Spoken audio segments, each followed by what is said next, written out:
नमस्कार दोस्तों, आज हम इस वीडियो में जानेंगे कुत्ते को रोटी खिलाने के 8 फायदे। एक छोटे से गांव में रहने वाला आनंद साधारण व्यक्ति था। वह बहुत परेशान रहता था। एक दिन उसे पता चला कि गांव से दूर एक महात्मा रहते हैं जो सबकी समस्या सुनते हैं। अगले दिन आनंद उस महात्मा से मिलने के लिए निकल गया। वहां पहुंचकर आनंद ने देखा कि महात्मा अपने आश्रम में कुछ लोगों को उपदेश दे रहे थे। तभी आनंद ने महात्मा को प्रणाम किया और कहा, गुरुदेव, मेरे मन में एक प्रश्न उठ रहा है। महात्मा ने कहा, भंते ने संकोच होकर पूछो, आपके मन में वह कौन सा प्रश्न उठ रहा है? तब आनंद ने कहा, गुरुदेव, मैं यह जानना चाहता हूं कि कुत्ते को एक टुकड़ा रोटी खिलाने से मनुष्य को कौन सा फल मिलता है। तभी महात्मा ने बताया, अगर मनुष्य कुत्ते को रोटी खिलाने के 8 फायदे जान जाए तो कभी दुखी नहीं होगा। भंते, कुत्ते को एक टुकड़ा रोटी खिलाने से मनुष्य को 8 फायदे होते हैं तथा जो भी मनुष्य इन फायदों के बारे में जान जाता है उसका जीवन धन्य हो जाता है और उसको जीवन में कभी दुखों का सामना नहीं करना पड़ता है। जो भी मनुष्य पृथ्वी लोक पर कुत्ते को एक टुकड़ा रोटी खिलाता है उसे 8 फायदे होते हैं और वह जीवन भर सुखी रहता है और उसे मृत्यु के बाद मोक्ष की प्राप्ति होती है। महात्मा ने कहा, भंते, तुम्हें एक कहानी सुनाता हूं, ध्यान से सुनना, फिर तुम्हें सब पता चल जाएगा। एक समय की बात है, एक काले रंग का कुत्ता था। वह बहुत ही लाचार था और भूखा प्यासा था। वह गांव में सभी के घर घर जाता था, परंतु उसे कोई भी व्यक्ति रोटी का एक टुकड़ा भी नहीं देता था। वह भूख के मारे इधर उधर घूमता रहता। एक दिन वह गांव के बाहर नदी के किनारे एक आर्षि के आश्रम पर पहुंच गया और आर्षि से कहने लगा, हे मुनिवर, मुझे लगता है आप बहुत ही विद्वान तथा ज्ञानी हैं, इसीलिए मैं भूखा प्यासा आपके पास आया हूं। कृपा करके आप मुझे एक टुकड़ा रोटी का दे दीजिए, जिसे मैं खाकर अपनी भूख को शांत कर लूं। तभी वह आर्षि कहते हैं, हे स्वान, क्या तुम्हें गांव में एक रोटी का टुकड़ा किसी ने नहीं दिया जिसे तुम खाकर अपनी भूख मिटा सकते? वह कुत्ता आर्षि से कहता है, हे मुनिवर, मैं आपको क्या बताऊं, आप मेरी बातों पर विश्वास नहीं करेंगे। तभी वह आर्षि कहते हैं, स्वान, तो बताओ, तुम्हारी बातों पर मैं विश्वास अवश्य करूंगा, मुझे तुम बहुत ही लाचार दिखाई पड़ते हो। तभी वह कुत्ता कहता है, ठीक है मुनिवर, मैं आपको अपनी बीती हुई बातें बताता हूं। कुत्ता आर्षि से कहता है, हे मुनिवर, दुनिया के लोगों, हम पर रहम करो। हमारा कोई घर नहीं होता है, कोई आसरा नहीं होता है, कमाकर खाना हमें नहीं आता है, हमें वस्त्र भी पहनने का ज्ञान नहीं है, इसलिए सर्दी गर्मी और बरसात में हम ऐसे ही घूमते रहते हैं। हमें पढ़ना लिखना भी नहीं आता। मुनिवर, आपकी तरह हमें अनुशासन नहीं आता, हमें आपकी तरह बोलना नहीं आता। यह हमारा दुर्भाग्य ही समझिए, परंतु हमें आपकी तरह भूख भी लगती है। चोट लगने पर हमें आपकी तरह पीड़ा भी होती है। हमें आपकी तरह रोना भी आता है। बस इन्हीं 3 कामों में हम आपकी बराबरी करते हैं, इसलिए हम पर दया दिखाइए, हमें और कष्ट मत दीजिए। ईश्वर ने तो हमें वैसे भी कष्ट देकर ही भेजा है, ऊपर से आप लोग हमें परेशान करते हैं। हम आपकी तरह मनुष्य नहीं हैं, हम पराधीन जीव हैं। जब हमारा जन्म हुआ उस समय हमारे आंख कान बंद थे। कह नहीं सकते कि उस समय आपके जन्म पर जैसे नाच गाना होता है, बाजे बजते हैं, खुशी मनाई जाती है। हमारे जन्म पर भी यह सब नहीं हुआ होगा। हमारे जन्म पर किसने खुशी मनाई नहीं होगी। हम जिस बिछौने पर थे वह रुई का नरम तो था, सर्दी बिल्कुल नहीं लगती थी। मैं मन में सोच रहा था कि किसी बड़े घर में पैदा हुआ हूं, लेकिन जब हमारी आंख खुली तो मैंने देखा कि हमारी माँ, जिसे आप लोग कुतिया बोलते हो, वह अपने 5 बच्चों को छाती से चिपकाकर एक राह के ढेर में पड़ी थी। हम 5 भाई थे, बाकी 4 भाई तो लाल और भूरे रंग के थे। मैं अकेला ही काले रंग का था। सब छोटा मैं ही था, इसलिए कमजोर था मेरी माँ। हम लोगों के पास कम ही आती थी, क्योंकि उसे भी अपने भोजन की व्यवस्था करनी पड़ती थी। यदि वह ना खाती तो हमें दूध कहां से पिलाती। उस एक माँ पर हम 5 भाई निर्भर थे। वह बेचारी अपने भोजन के लिए इधर उधर दौड़ती रहती थी। कभी भोजन मिल भी जाता था, कभी नहीं भी मिलता था, लेकिन वह हमेशा हम 5 का बड़ा ख्याल रखती थी। आखिर वह हमारी माँ थी। वह रात भर जाग कर गांव की रखवाली करती थी। किसी की मजाल नहीं थी कि कोई अनजान आदमी बुरी नीयत से गांव की तरफ भी झांक जाए। दूसरे गांव के कुत्ते भी हमारी माँ के डर से गांव में नहीं आते थे। गांव के किसी किसान के खेत में कोई जानवर खड़ी फसल खाने आते तो हमारी माँ उसे दौड़कर भगा देती। गांव वालों के लिए इतना सब करने के बाद भी कोई मनुष्य तो हमारी माँ को भोजन तक नहीं देता था। भोजन के लिए हमारी माँ को मजबूर होकर छीना झपटी करनी पड़ती थी। कई बार तो लोग उसे लाठी डंडों से पीट पीट कर भगा देते थे। बेचारी उस दिन भूखी प्यासी रहकर पेट की आग से जलती रहती थी। वह कहता है, हे मुनिवर, आखिर भूख तो हमें आपकी ही तरह लगती है, ऊपर से उसे अपने 5 बच्चों की चिंता भी लगी रहती थी। आखिर माँ जो थी, भूख उसे चैन से बैठने नहीं देती थी और गांव वालों का भी उसे देखकर हृदय नहीं पसीजता था।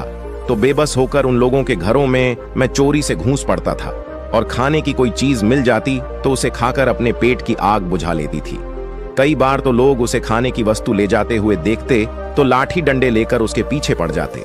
कुछ निर्दय लोग तो कई बार उसे घर के अंदर बंद करके पीटते थे, हमारी माँ का बुरा हाल कर देते थे। फिर वह कुत्ता आर्श से कहता है, हे मुनिवर, हमारी माँ ने क्या बिगाड़ा था? उसने सिर्फ अपने पेट के लिए भोजन ही तो चुराया था। चोरी करने का हमें कोई शौक नहीं है, पर पापी पेट हमें यह सब करने के लिए मजबूर कर देता है। एक दिन की बात है, बड़ी जोरदार बरसात हो रही थी, गोले पड़े थे, ठंडी हवा चल रही थी। उस ठंड में ठिठुरकर हमारे 3 भाई मर गए। उस दिन हमारी माँ बहुत रोई थी, लेकिन मनुष्य हमारी पीड़ा को नहीं समझा, क्योंकि उसके बच्चे थोड़े ही मरे थे। फिर वह कुत्ता कहता है, हे मुनिवर, अब हम सिर्फ 2 भाई रह गए थे। हमारी माँ हम दोनों की अच्छे से देखभाल करने लगी। फिर एक दिन उसी गांव में एक सेठ के घर पर दावत चल रही थी और अनेक प्रकार की मिठाइयां बन रही थीं। सेठ जी के घर काफी मेहमान आए हुए थे। हमारी माँ कुछ खाने की तलाश में बार बार उधर जाती, लेकिन लोग उसे दुत्कार कर भगा देते थे। किसी को उस पर इतना भी तरस नहीं आया कि एक रोटी उस बेचारी को खाने को फेंक दे। एक रोटी से उनका क्या बिगड़ जाता? मेरी माँ बार बार जाती और वहीं खड़ी खड़ी देखती रहती थी। सेठ जी के आंगन में दावत खाने का सिलसिला चालू हुआ। भोजन परोसा जाने लगा। मेरी माँ भी वहीं जाकर पूछ हिलाने लगी। खाना परोसने वाला आदमी जब किसी काम से भीतर गया तो मेरी माँ दबे पांव रोटी लेने को चल पड़ी।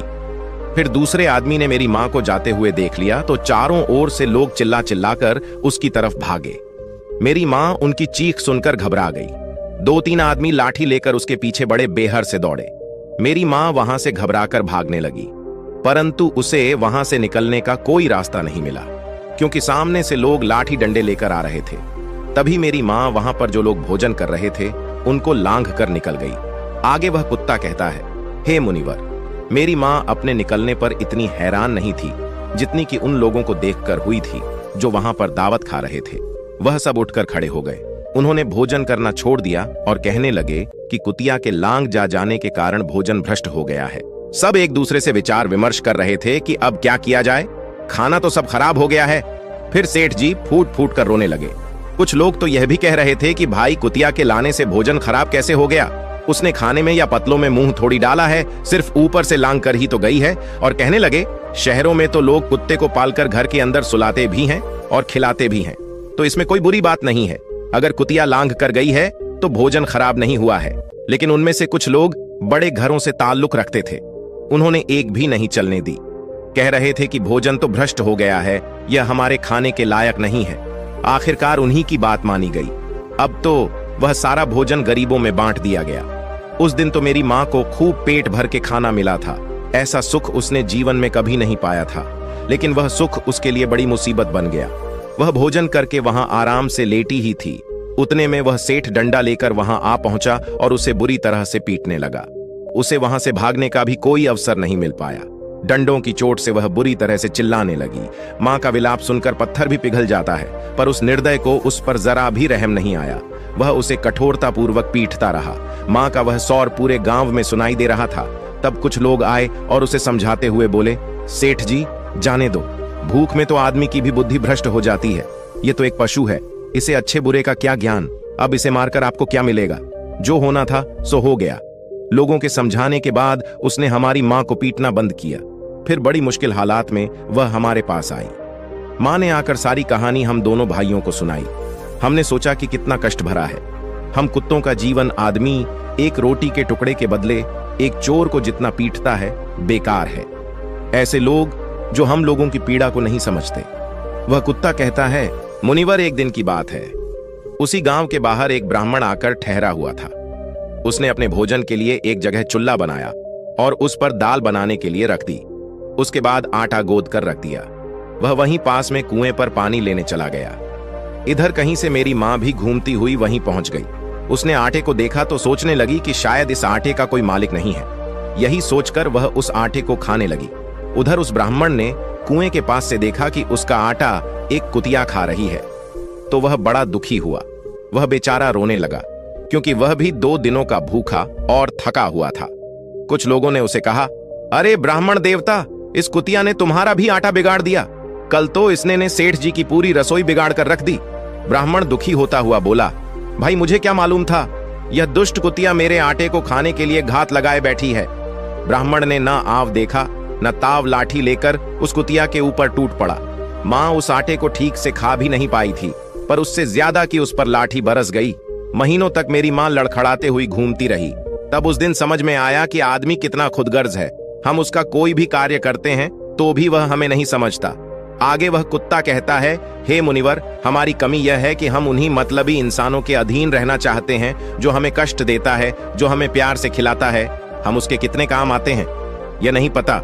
उनके घर की रखवाली तो करते ही हैं, साथ ही साथ और भी बहुत सारे लाभ हैं जिन्हें मनुष्य नहीं जानता। महात्मा ने कहा, यदि मनुष्य कुत्ते को रोटी खिलाने के फायदे जान तो अपने जीवन में होने वाले नुकसान से बच सकता है।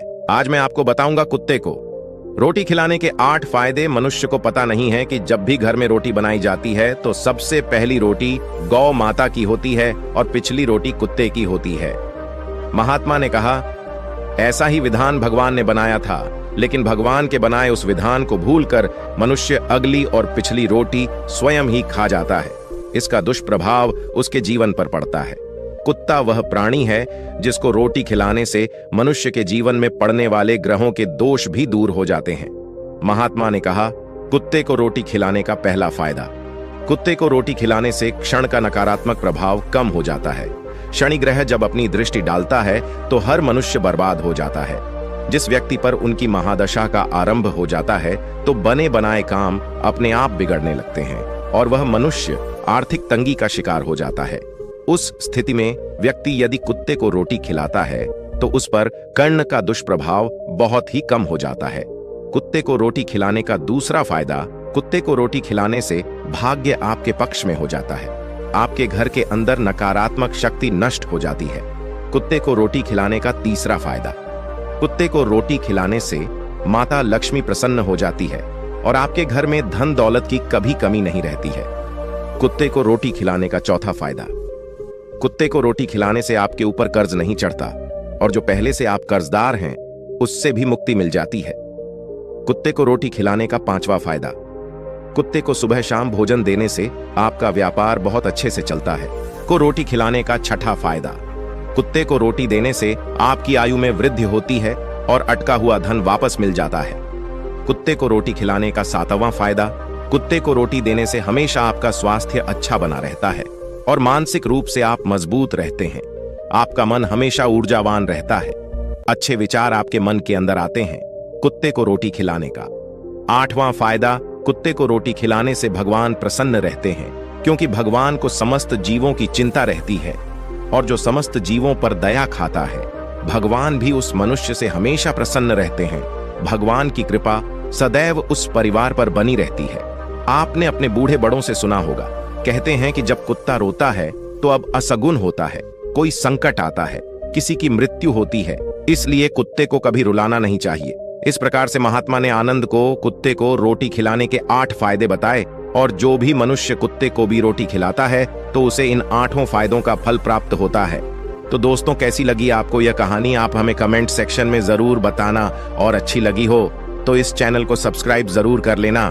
तो चलिए मिलते हैं ऐसी ही कोई एक नई कहानी में।